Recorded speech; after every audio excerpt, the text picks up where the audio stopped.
eu sou Andriele Walzinski, eu sou estudante da Universidade Federal da Fronteira Sul e hoje eu vou explicar um pouco sobre o texto As Fases da Exploração da Madeira na Floresta com a Araucária e os Progressivos Avanços da Indústria Madeireira sobre as Florestas Primárias, do professor Miguel Montudovsky Xavier de Carvalho. Então, apesar da importância histórica e cultural que a floresta da Araucária, que ocupava em média 200 mil quilômetros quadrados em toda a região sul do Brasil, e hoje ela é um símbolo do estado do Paraná, ela não tem trabalhos muito da diversidade dela, da cultura dela, e sim mais do lucro dela. Os estudos começaram na década de 1970 aqui no Paraná, e com um viés estritamente econômico. A importância deles era estabelecer o crescente produto que era a madeira, que vinha sido economia nos locais. O interesse principal dos trabalhos era explicar a importância do produto, visando sempre o lucro. Então, a falta de balanço geral com outros conhecimentos, com outros conteúdos, é muito importante hoje para a gente não saber detalhadamente sobre o desmatamento, como que aconteceu. Tendo em vista as limitações históricas já apresentadas, esse texto tem então o objetivo de fazer um balanço para mostrar a exploração da madeira e o desmatamento que não foi não foi compensado com a Araucária aqui no sul do Brasil. Então esse processo aí aconteceu entre média de 1870 a 1970, num período que compõe várias transformações tecnológicas, demográficas, políticas e também as concepções sobre a floresta, que ela não deixa mais de ser ela começa a virar um meio de lucro para as pessoas. E com isso veio a construção das primeiras serrarias, que era tudo no serviço braçal.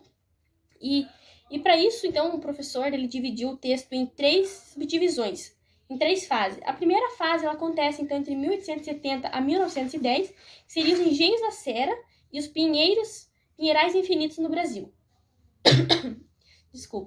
A exploração da madeira, então, na floresta araucária iniciou inicialmente no século XX, antes das décadas de 1910.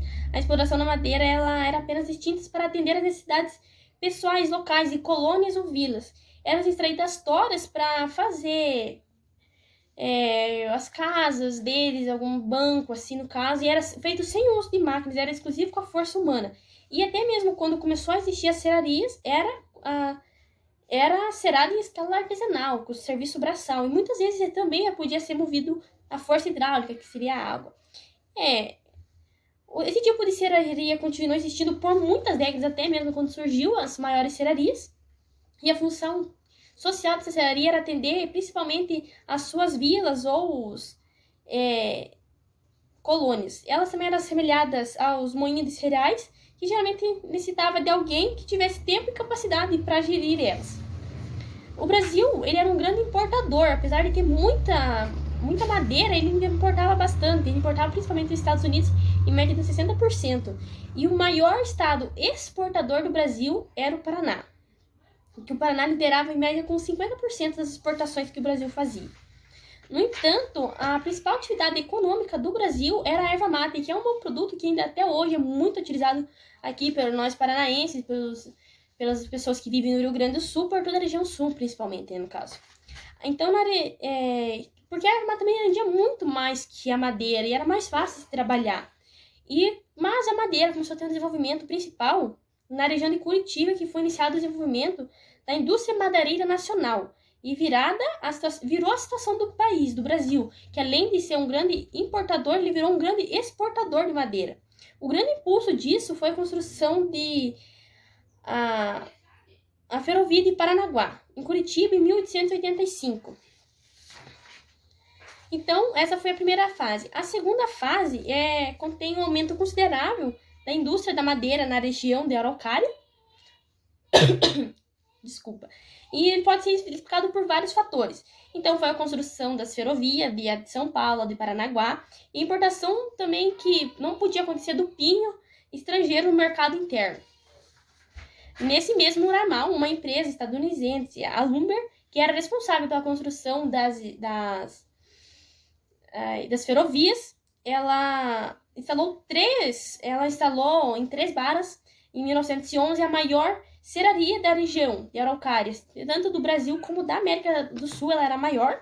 E com essas ferrovias se tornou possível economicamente viável a construção de um grande número de serrarias então. Então aí o aumento do desmatamento continuou inexplicavelmente.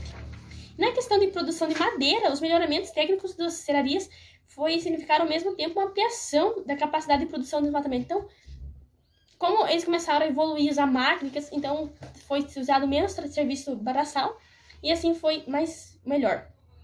E nas primeiras serrarias do final do século XIX ao século XX, hoje nem lembra mais 1% do que elas eram, porque hoje é tudo mecanizado, né? E o transporte antigamente também era feito por bois e cavalos. E com o avanço da produção de madeira e o desmatamento também começaram a aumentar as preocupações com o destino da floresta da Araucária. Então a terceira fase, ela é marcada pelo fim das grandes florestas com araucária e o abono ideal de plantar o pinheiro. Essa última fase da exploração da madeira da floresta com a araucária marcou o fim do milho da araucária como principal espécie madeirável. Então começou nessa também surgiu o pinus, que começou a ser utilizado para essas indústrias. Então os dados da araucária hoje em dia são muito precários mesmo assim. E na década de 1970, a proporção crescente da produção do pinus foi extraordinária, foi muito grande. E toda essa notável expansão da produção e exportação do pinus, a partir da década de 40, aconteceu simultaneamente em grandes transformações. Como exemplo, a transformação técnica do aumento de número de capacidade de carga dos caminhões. Em 1940, o presidente do sindicato estava preocupado pela falta de vagões para o transporte.